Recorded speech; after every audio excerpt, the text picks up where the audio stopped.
Hello and welcome to the KNH Lab. Today, I'd like to introduce you to a rather special Eurorack module inherited from the virtual world of VCV Rack. This is a PROTEUS module by Seaside Modular, a maker based in Los Angeles. It's going to take us on a journey through the world of generative music, where randomness and musicality meet and blend with styles as varied as techno, Berlin school, or ambient, while also spilling over into many other genres where it can truly shine. The first part places PROTEUS within a family of random voltage generators. If you're eager to see it in action, feel free to skip ahead to the next section. It's up to you.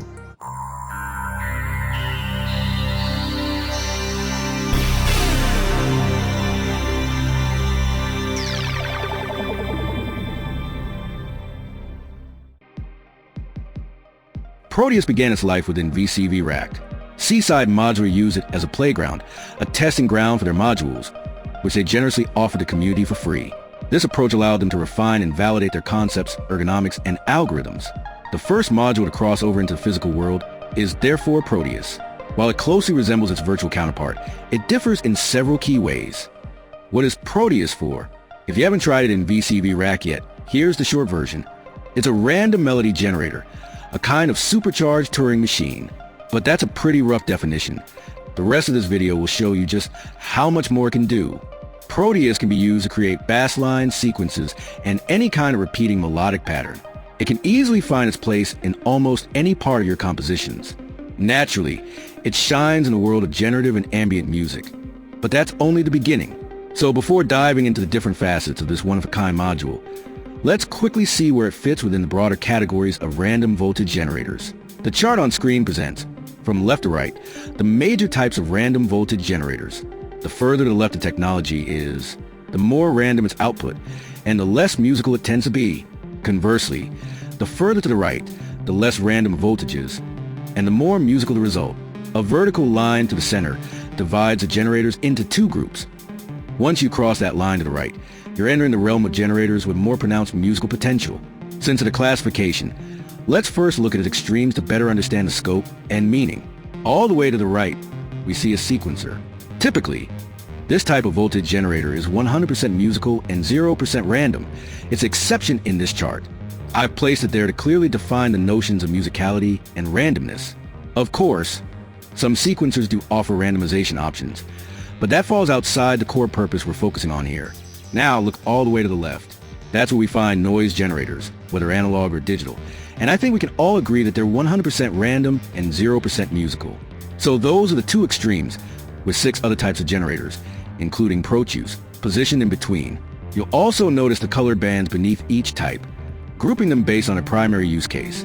Noise, for example, is more commonly used in sound design. The next 2 types lean more toward modulation sources. Then comes the red group, which includes the generators most often used in generative music. But for now, let's take a quick break and hear PROTEUS in action.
Eager to see Proteus in action? Then I won't dive into the details of every type of generator. We'll just go over them quickly, from left to right, moving from the most random to the most musical. First up, sample and hold. On its own, it produces nothing.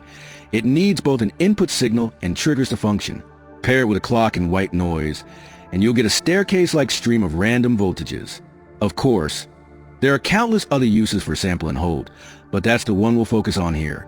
Change the source to colored noise, or even an LFO, and you can influence the random sequence it generates. But the module itself has no settings, and the output remains largely unpredictable.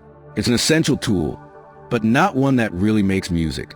In second place is the FRV family, fluctuating random voltages.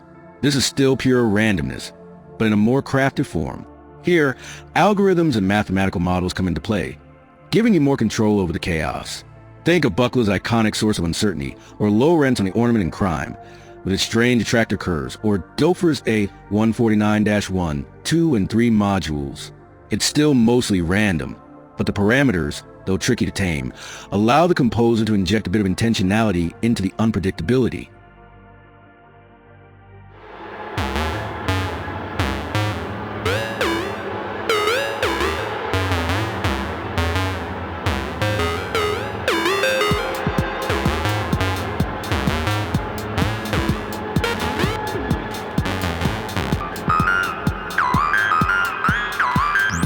The third type of generator brings us a little closer to musicality, the Turing Machine. It's quite similar to a sample and hold module, but with its own built-in noise source. What sets it apart, though, is something essential: looping. If you randomly generate notes, you're still working with pure randomness. But take 5 of those notes and repeat them in a loop, and suddenly you created a pattern with its own internal rhythm. And rhythm, along with sound and silence, is a fundamental part of music. That makes the Turing Machine the first generator we've looked at that steps into the realm of generative music. However, its sequences remain fully random, unquantized, and it has no memory, so you can't build up a composition incrementally. With the fourth type of generator, we move even deeper into musicality, though randomness still plays a key role in creating voltages. Here we find marbles from mutable instruments and its clones, often known under the name pachinko. This generator handles both triggers for rhythm and voltages. It allows for quantization, constraints, and countless other features, though most are beyond the scope of this general overview. Marbles has found its way into many generative patches, especially in the ambient genre. This category also includes modules like Melodic by Vermona, where the user assigns a probability to each note in the chromatic scale. The process is deeply random and statistical, but the interface already speaks a language of notes, and what comes out on the other end is no longer just raw voltages, but recognizable musical sequences. Let's take another step toward musicality with a fairly unique and underrated generator, the Doepfer A149-4. It manages 4 independent channels, each with its own trigger input, meaning for distinct rhythms. Each channel can be configured in octave, fifth, or chord modes, in major or minor, with added 6th or 7th, and other musical structures that guide this purely musical generation. But while these choices impose strong musical constraints, the internal behavior still relies on randomness. It's a fascinating generator for crafting countermelodies, pads, pseudochords, and a range of other musical elements. Everything's still born of randomness, yet firmly grounded in the musical domain. And finally, we reach the last type of generator, PROTEUS. At first glance, you might see it as the spiritual offspring of the A149-4 and the Turing Machine, with a few similarities to marbles as well. That's why it doesn't really fit into any one existing category. It carves out a space of its own and brings something truly new to the world of random generation. Uncovering everything it can do is the whole point of this video. So before we dig into a detailed exploration of the module, let's take a quick demo break.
Here's PROTEUS. I'm going to walk you through every control and every knob, but progressively. So stay focused and don't skip ahead. To get PROTEUS up and running, you need at least 2 connections. One to drive a sequence forward using gates, and one to retrieve the generated voltage for use. The first cable comes from a clock source, plugged into the gate IN input. The second connects the volt per octave output to the 1 volt per octave input of a VCO. We won't cover the rest of the patching in this video, and that'll apply to everything that follows as well. Now I start the clock, and the sequence begins right away. And already we can hear something.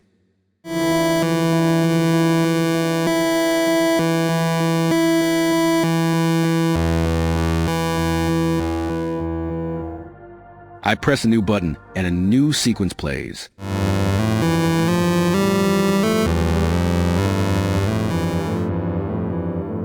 It does sound a bit bare, doesn't it? Why is that? It's because we haven't yet set the sequence length using the length knob. You can choose anything from 1 step to 4 times 8 is equal to 32 steps, with no restrictions. So yes, you can create a 29-step or 17-step sequence if you want. The LED row shows you exactly where you are. Each group of 8 steps has its own color, and the trailing light marks the end of the sequence.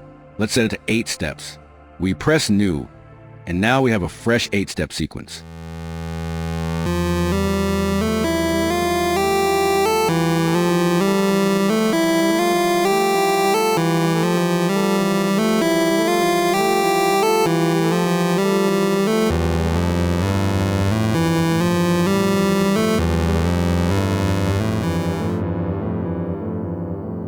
Right now, every note is playing.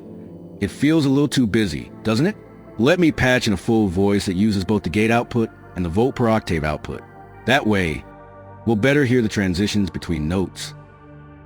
Now, let's restart the sequence, and this time let's tweak the density knob. Silences will be inserted randomly, but what's clever is that for each new sequence, the placement of those silences remains consistent, so adjusting the density brings back the same rhythmic feel. Super handy and genuinely musical.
Sequences are what they are, randomly generated, and sometimes it takes a few tries to land on one that really catches the ear. But if you're working within the structure of a richer musical piece, something beyond just looping notes, there's a good chance you'll want to follow a scale. That's where the scale button comes in. With the help of LEDs, it lets you choose from 10 fixed scales and 6 user-defined ones. Scales 1 through 8 are predefined, as are 15 and 16. Those last 2 are especially practical. One is chromatic, and the other outputs only output C notes. Super handy for tuning all your VCOs during a performance. Here, I'll go with a classic and pleasant option, minor pentatonic. Hit New, and now we got a sequence that follows a scale and can actually fit into a complete piece of music.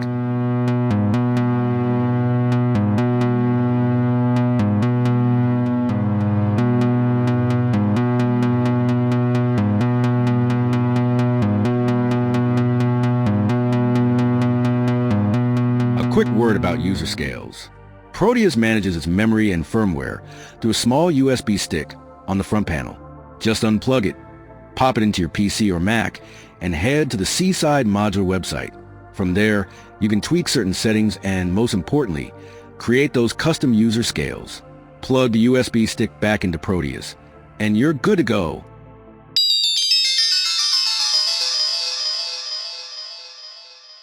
Between length, density, and scale, we already have plenty of ways to create variation. But what if we added some random octave shifts? With the octave knob, you can set the probability of these jumps occurring, either up or down by 1 octave, and it applies to the entire cycle, not on a note-by-note basis. I'll turn the knob up to 50%, hit New, and let's listen.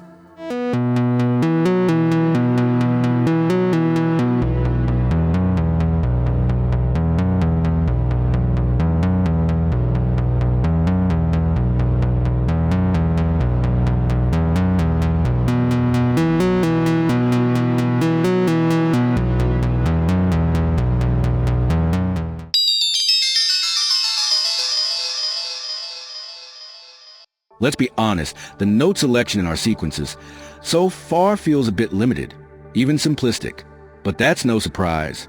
I haven't mentioned the complexity knob yet. When it's set to 0, PROTEUS will use just 1 or 2 notes from the chosen scale. At 50%, it starts crafting more intricate sequences with ascending and descending lines, far more musical than pure randomness. And at 100%, it goes all in, using its full internal logic to generate coherent melodic phrases that draw from a wide variety of notes.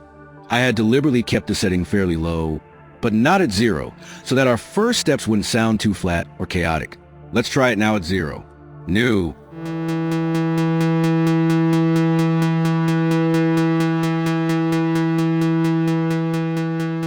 That simplicity might actually be quite useful for a bass line, especially when paired with a density knob to build a solid rhythm.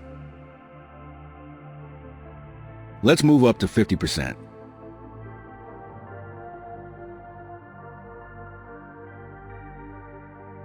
New.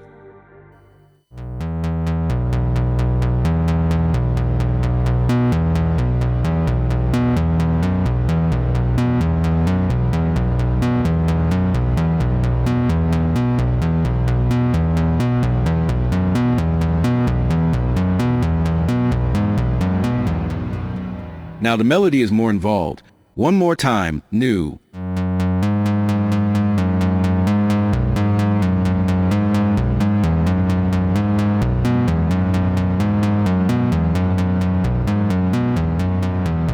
Let's crank it to 100%. Much more complex now. I'll also extend the sequence length to 32 steps. You can really feel the algorithm working, taming the randomness and shaping it into something that almost sounds like a human performance.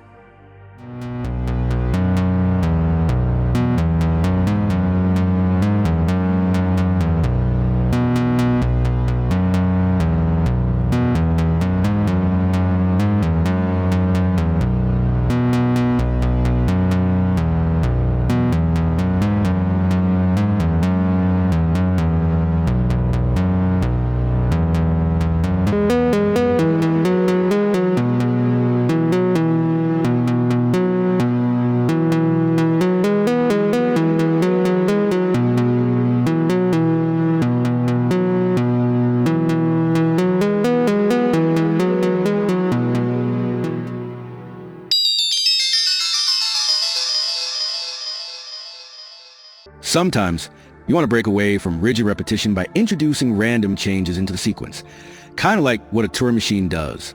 And yes, that's absolutely possible. Let me introduce you to the Mutate button. It controls the probability that 1 or more notes will change with each cycle. I'll set it to 50% and launch an 8-step sequence.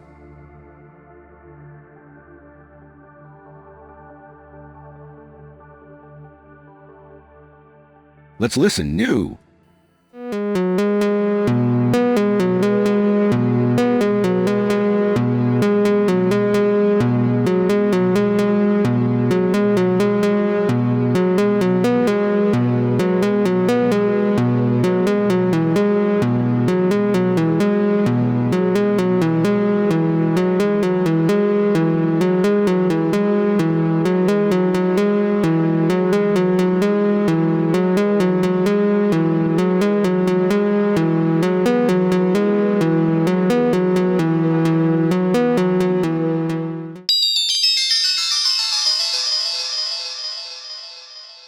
Unlike marbles or a Turing Machine, if you come across a sequence you like, you can save it.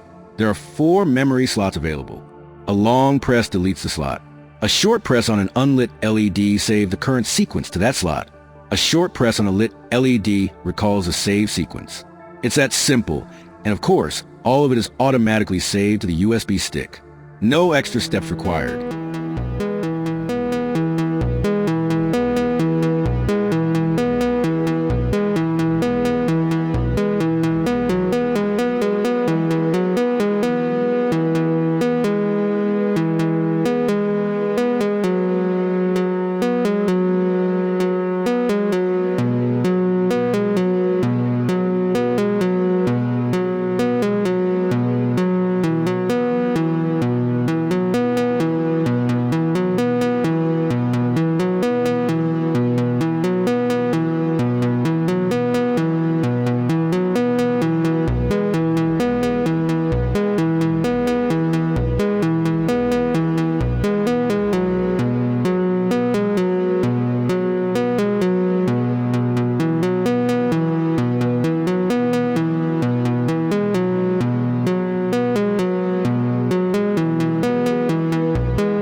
Proteus is a Greek sea god known for his ability to change form, just like the sequences his module produces. That's where the name comes from. But like all Greek gods, he's easily bored, and not exactly known for his patience. Let's take a look at the patience knob, which I had left at 100% until now. This setting determines how likely Proteus is to get bored. At 100%, his patience is infinite, but between 0 and 99%, that patience starts to wear thin. The closer you are to 0, the faster he gets restless. And what happens when Proteus gets bored? He wipes the current sequence clean and generates a brand new one. So it's up to you to decide how much unpredictability you want. For this demo, I'll dial patience down to 0%, which means a brand new sequence every single cycle.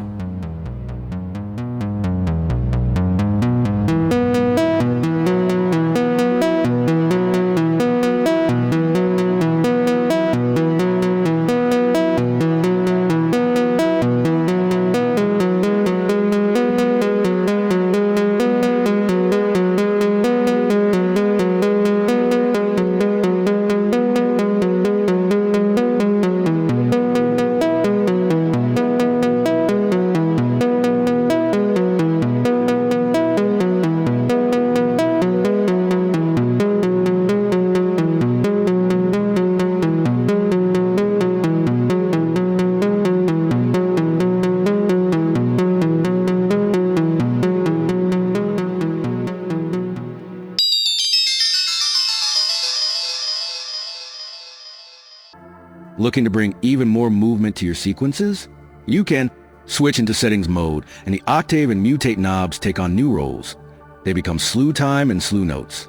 Slew notes sets a percentage chance that some notes will be modified by a slew limiter, giving you that portamento effect.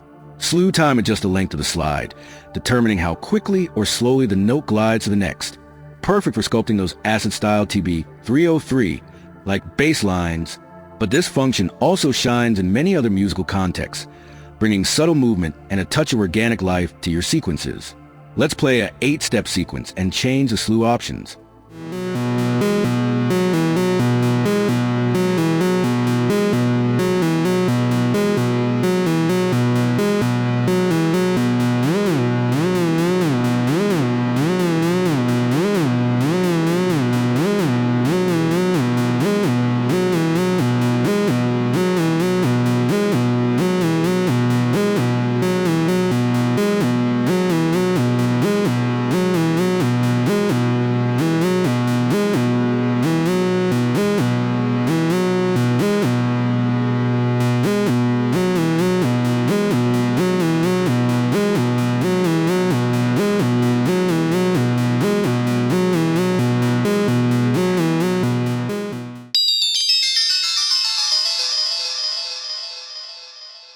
Playing sequences is great. Evolving them over time is even better. And having them follow a scale? That's pure luxury. But can we transpose them? Yes, and Proteus gives us two methods to do it. The default method is simple. Any voltage sent into the transp input will be added directly to the sequence notes. This can work well in certain contexts. But here's the real magic.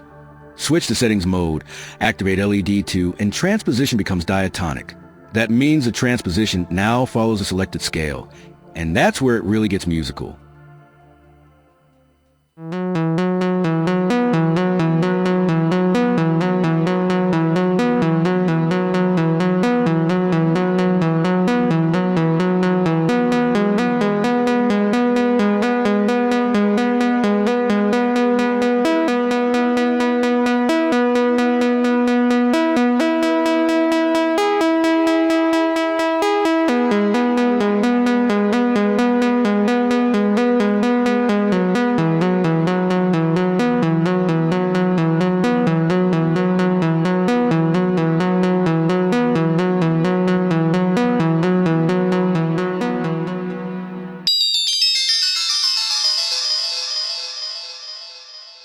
The beauty of modular systems lies in their flexibility. You can rewire everything and modulate just about anything. But of course, that depends on whether the modules are actually designed to support that level of control. And Proteus? It's generous. It features 2 rows of jack inputs that let you modulate nearly every parameter. Sequence length, density, patience, mutation, complexity, reset, and more.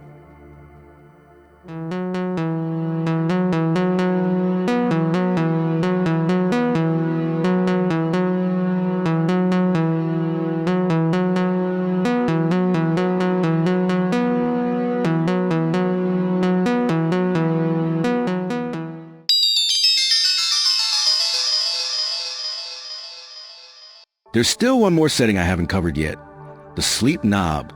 This control allows you to add silences to the end of a sequence. A simple example, let's say you have an 8-note sequence and you want to play every other cycle. Just add 8 sleep steps, done. Or maybe you want a 5-note sequence that doesn't shift over time. Add 3 sleep steps, giving you a clean total of 8. You can also use sleep to continually shift the sequence. For instance, add just 1 sleep step to a 16-step sequence. Now it's 17 steps long, and will drift forward by 1 step with every cycle, falling out of sync with the rest of your patch.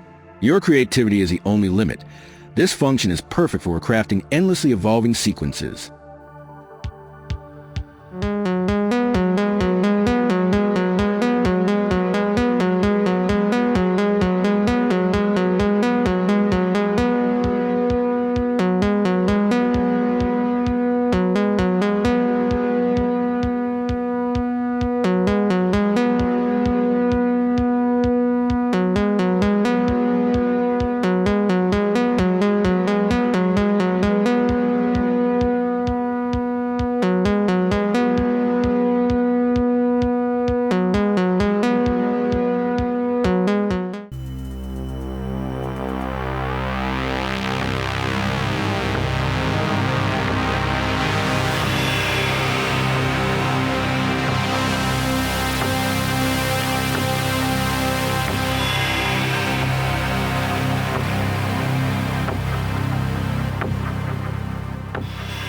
It's time to conclude.